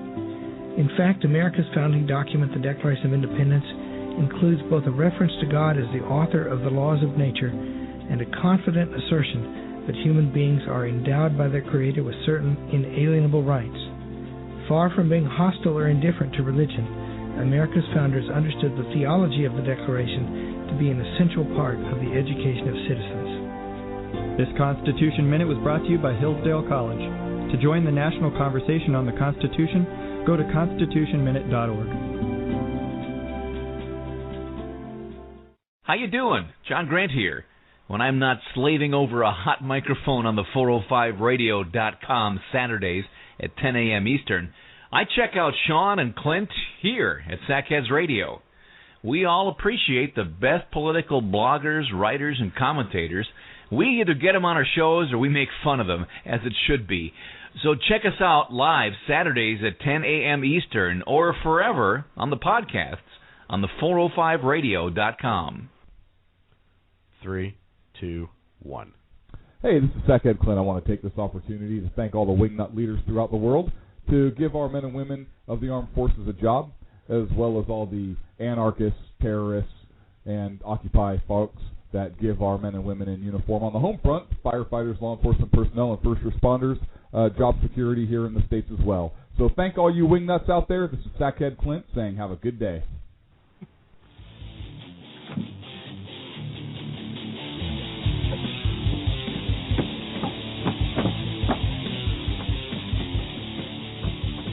Now back to Clint and Sean on Sackheads Radio, radiating elegancy and quality. Welcome to the last 30 minutes. Thank you, Rooster and Vern, for joining us the last segment. We are what you would like to call the home stretch. Attorney General Richard Holder. Is his first name Richard?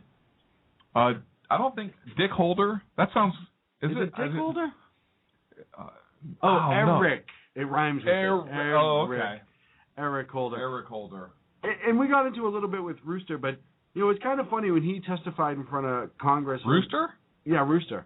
I didn't know he testified. Yeah, he set some crap straight. He went up there. First of all, I thought it was amazing that he just stood up on the table and crowed for 5 minutes, because I didn't think that you could do that, but apparently it was admissible, so that was kind of cool. And actually, Trey Gowdy asked him to do it again. And so... Remember when he said he had no knowledge of anything to do with the whole targeting AP or Fox News or anything like that? Yeah, and that he wouldn't even support that because he believes... because the First Amendment is what it is. Right, and he couldn't do that because it's... Funny story. I believe it was ABC who had the story, or CBS, one of the two. NBC? Yeah. I will name all three of them at some point. Just name somebody with a C. It was somebody who used to be... important. Essentially said that they found documentation that he did in fact sign off on the order. So, it brings us to the question we talked with Rooster. Well, the quote was, and it was from an NBC News, that a law enforcement official said, quote, the document was approved, quote, at the highest levels. And I mean the highest. Interesting. That's the direct quote. So...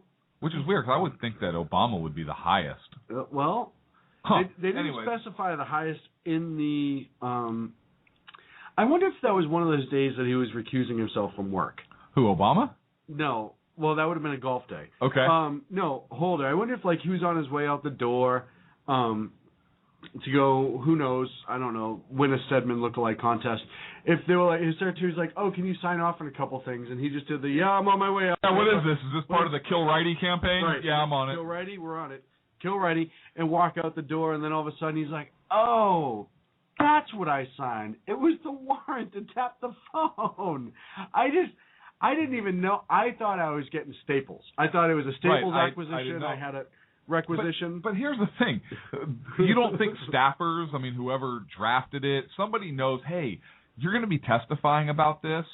Remember that thing I just kind of pushed in front of you while you were distracted with your secretary, or whatever the case is? Right, on your secretary. That was actually a journalist. Funny story. You would think somebody would tell him, right? That's the boss. You don't want your boss to look bad. I don't know. Maybe the agent said, hey, I know how we can get him. Well, either that... Watch this. I'm totally going to... Look, I'm going to stick this under a stack of stuff he's going to sign. He'll sign it. We'll get the records, and then when it breaks, he'll be screwed. Either that, or he was like, "Well, who cares? It doesn't matter because he's not going to get in trouble for it anyhow, and it's not like he's getting fired anytime soon because that certainly doesn't happen. So." Right. The hell with it. We might as well put his name on it. You know what? Let's blame Bush. Here's how we can blame Bush. It was a Bush-appointed deputy attorney general who is now just a regular, trial deputy attorney general, and he does this search warrant and says, "Hey, I know how I can get him." Right? Just sign this. Yeah, it's nothing. Don't worry about it. He signs it. Got him. Bush did it. Nailed him. But yeah. Well, you know what? And here's what bothers me too. And they did this with the AP. They did, from the best of my knowledge, their home and their office. Okay, that makes sense. Fox News, James Rosen. They did his office, his phone, his cell phone, his parents' house. What? Really? You're not being too invasive on that? Listen. His father went on the news and said something effective. Listen, we're not talking about the nuclear algorithms or anything like that. Like, when he calls a house, it's, "Hey, how you doing, boy? Good, blah, blah, blah, blah, blah." Yeah, but what happens if Rosen was getting contacts there at the house? That's why they needed his parents' number. What, contact lenses? I mean... Yeah, I don't... I just think it's absolutely amazing that, once again, I don't remember how many times... in administration, and I'm thinking back to the Bush administration, how many times they've had this many issues in the administration overall, never mind all at once. And I can't think, with the exception of TARP at the end when he started spending way too much money, which we've disagreed with, and the Patriot Act, which we've disagreed with. But as far as complete and utter incompetence, and either being incompetent or outright intentional, and just bizarre, because some of this is just bizarre in my opinion. I don't remember that. Like we're in Bizarro world? Yes. And then all of a sudden, Bizarro Superman is going to come flying out? He comes out and talks about how transparent he is. And meanwhile, everything's a lie. You look at Fast and the Furious, how much was cut off. You look at Benghazi. Now you look at the IRS. Now you look at the phone taps with the mainstream media. And hey, that didn't happen. Well, we have paper right here that said that had happened. All right, well, that did happen. I didn't know about it. Yeah, I didn't know about it, though. The whole narrative, and listen, why is the media calling it a shifting narrative? It's a freaking lie. Shifting narrative. I heard that thing. I'm going to remember that. This is a shifting narrative. It's not a shifting narrative. It's crap. I am going to remember that when the IRS shows up at my house for the egg hunt, and I'm like, "Ooh, you'll have to excuse me. This is just one big giant shifting narrative."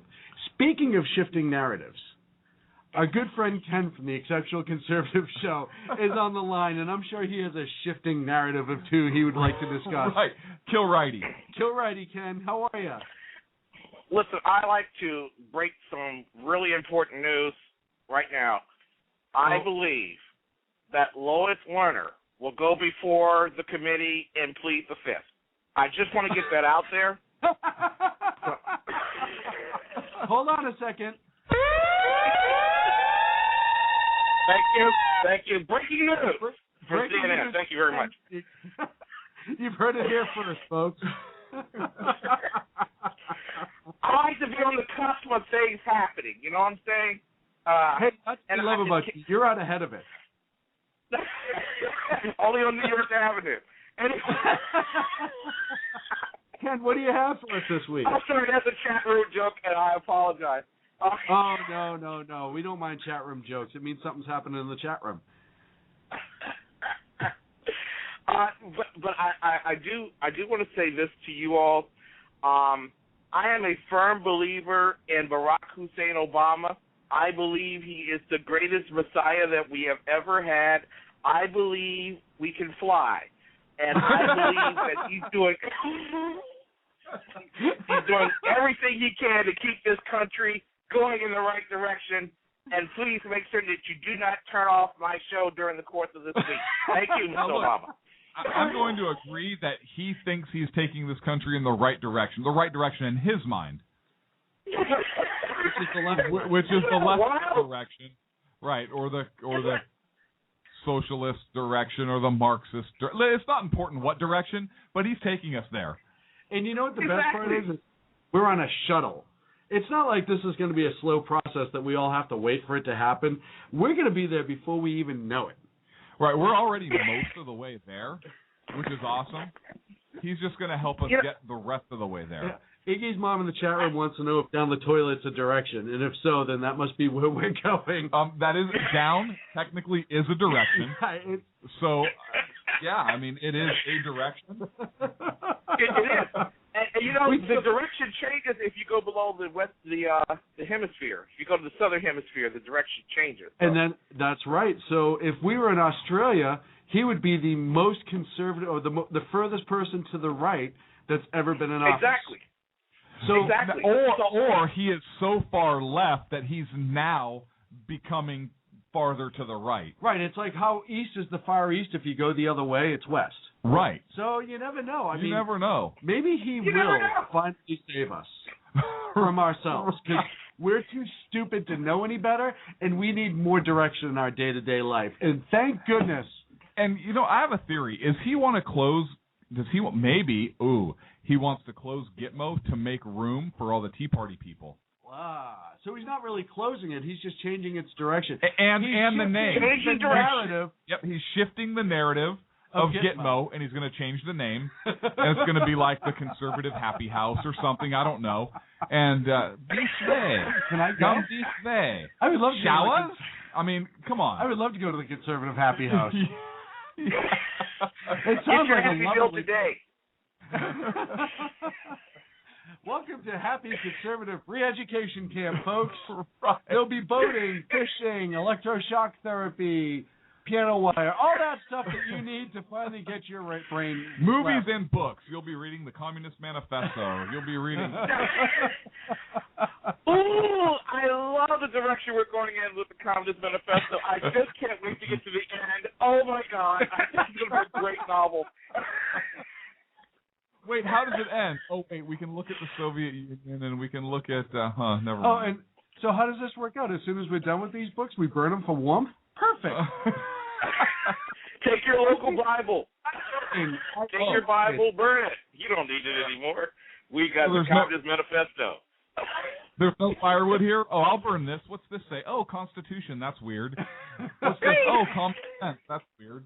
You know, common sense isn't taught. That's the biggest problem we have in life right now. Is common sense is not common. It. Common That's sense right. is not so common. It used to be. It absolutely used to be. We have a lot of common parts that it now refers to. So, true story. I was at lunch the other day, and I'm sitting at a lunch bar, and there was a gentleman he was 91 years young, and we were talking about politics a little bit, and I brought up the show, and we're going back and forth, and he looked at me, and I swear to God, he said these words: "I'm so glad I'm going to be dead soon, because this country's going in the wrong direction." Yeah, how many requests is Guy getting now? I mean, it's like at the ATM for God. Hey, I like death. Take my withdrawal. Right? What about, hey, I got a deal for you. Listen, I'll take you out of this country. Just come with me for, like, I don't know, eternity. You good with that? I can make it all end right now. I wonder how many complaints we're going to get through the independent council. Yeah. We must be invited. Oh, actually, that's the reason I called in. I wanted to call in, and I want to thank you all. Yes? Because I put that on my Facebook site, the Exceptional Conservative Show page. Hopefully not trying to get a free advertisement out of this deal. You know what? You're welcome anytime. Trust me, it's not free. You'll pay for this eventually. Right.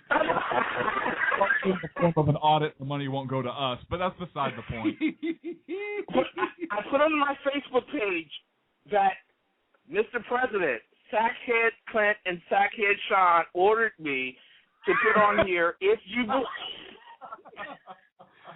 They said if I didn't, Eric Holder was going to sign some paperwork. I don't know what they meant by it, but... And I just want to congratulate Taco on becoming the new host of the show. Congratulations, good job, because they'll be taken away after the show. Taco, whatever you do, get down, look at the earth, and don't move. And if you see a sign that says free pictures, wait for flash, just duck. That's probably not a good thing. Here's Taco's intro. Well, welcome to Sackheads Radio Show. Sean and Clint are only allowed to use the phone for 30 minutes at a time, so they're going to be calling in twice during the show.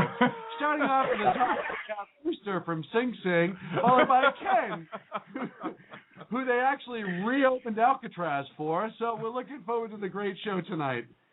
He's done by the White House now. We don't know how that happened. I put that notice out there about the Hatch Act, and within 30 minutes, 199 people hit that response. So you guys will not be the only ones filing complaints on the Hatch Act. I assure you that.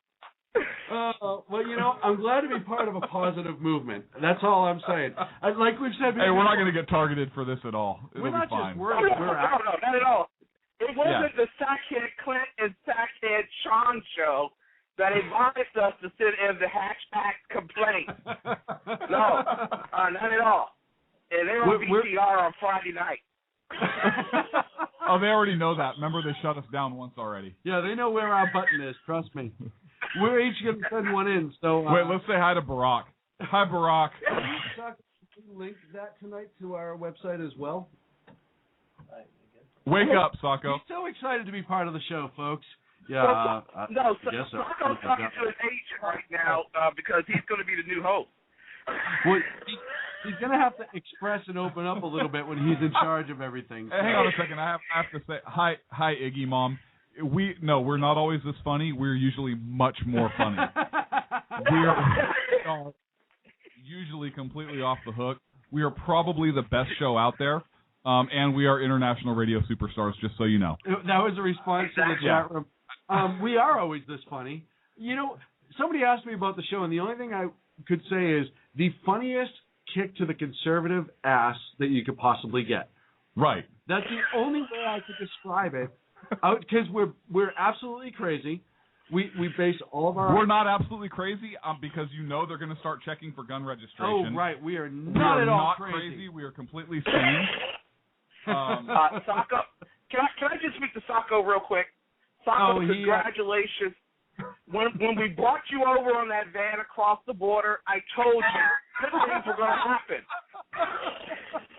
Fortunately, you didn't go to Arizona because you would have been stopped immediately. Exactly.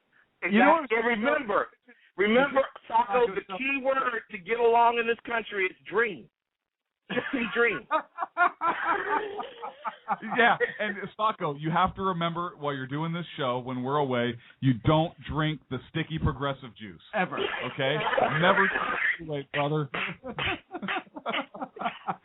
Hey, I forgot to get Roosters, and maybe if he wants to send it over in the chat room at Twitter, but you called into the show, so I have to get it for you, Ken. What's your Dare Joe Biden of the week? Yeah. Oh, my Dare Joe Biden of the week is actually to, I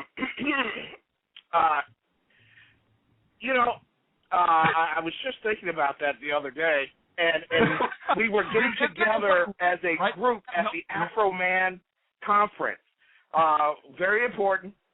He's one of the lost members of the Avengers, Afro Man. Be careful when he pulls out of his bush.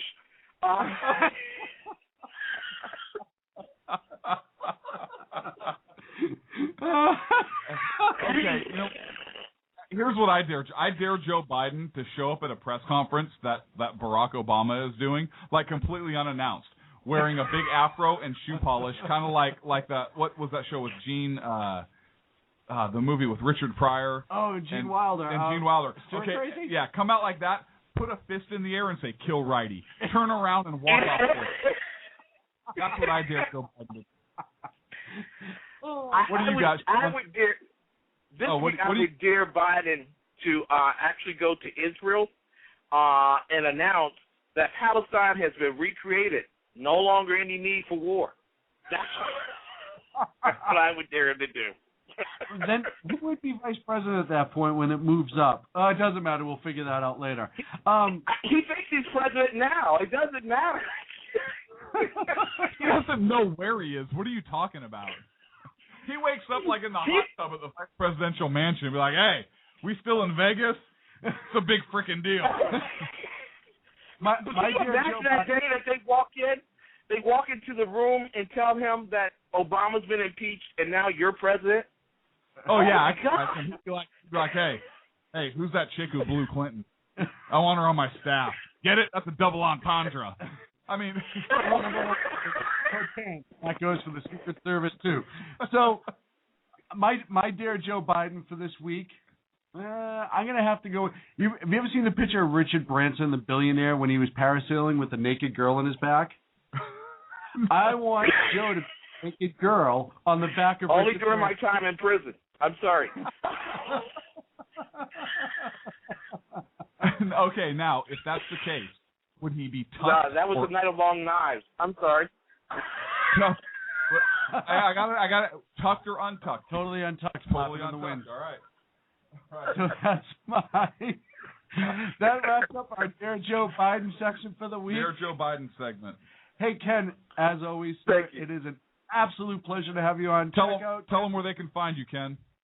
Well, they would probably find me on the same police station with you all after this show. Right. Sacco, keep up a good job. Homeland Security, gotcha. But it's the Exception Conservative Show, Monday through Thursday, 9 p.m. on Blog Talk Radio. But if you're listening, Obama, it's not on Blog Talk Radio, it's on NPR. Thank you. and we're on PBS. He's the only black man on NPR, folks. You can find him pretty easily. Ken, the Central Conservative Show, always a pleasure. Hang on, Ken. What? I got to hear a kill Righty. Oh, you have to say it. Kill Righty. No, can I tell Rooster something real quick? Your black card is in the mail. Al Sharpton told me today he's sending it. I'm so glad Al has the power to issue those. Yeah. Mm-hmm. He gets to do that thanks to working on the Housewives of Atlanta. So thank you. I'm down with the cause, my people. If I watch enough shows, I will be black too. Ken, great news work, Vern. Vern. We appreciate affirmative action. This for our people. The problem is that she's more talented at news and media than the three of us in this room, so she kind of won before we did. Yeah. You know, but the good thing is you sacktised her. That's the only thing that matters in life. Tell everyone that you sacktised. Hey, Sacco, we have to sacktize you before the end of the show. No, after we're off air. Hey, let me tell you about the Boy Scout story while we're doing it. All right, well, Ken, we'll talk to you next week, buddy. Thank you so much. Good night, Ken. Somehow we made it through another 2 hours. Where did this even go? Why is no? You know, this show just goes completely sideways. When, first of all, it starts going that way when Rooster gets there, but Rooster can actually, you know, we kind of try and stay on point. But Ken, we just get so sideways. We get giggle fits with Ken. See, here's what it is Rooster starts to push us down that road. Right. You know, he's like pushing the swing. Remember when you were a kid and somebody was pushing you? Right. And then yeah, I wish you guys could see Sean's arm movement. I was actually... With these little T-Rex arms kind of going out. It was the cutest thing in the world. All kind of wobbly in his chair while he's doing it. And then Rooster steps aside, and Ken comes running in. He does the underdog, where he tries to flip us over the top rail. Right. So I think they're plotting against us. I think Ken is underdog. Ooh, I love that show. What was her name? Polly. Oh, do you remember? No. I bet you Rooster will remember, and he'll tell us by the time next week. Well, outside of the technical difficulties, it has been a blast, my friend. Always. It's always fun. And next week we will be back at the exact same time, 10:30 Pacific. Check us out at facebook.com/sackheadsradio. www.sackheadsradio.com is our website where you can very soon add your Dare Joe Bidens for all the world to see. We may have to change next week's show time. Why? Are you flying again? Yeah. Ah. We'll get it. Look for us on Twitter. All right, I'll throw it out on Twitter this week when we can finally figure it out. And all I have to say is warn you against the sticky progressive juice, and we will see you next week here on Sackheads Radio. Thank you so much for listening. Thank you, everybody, for listening. We will not be held responsible for any hearing impairments or damage caused to you from excessive exposure to this sound.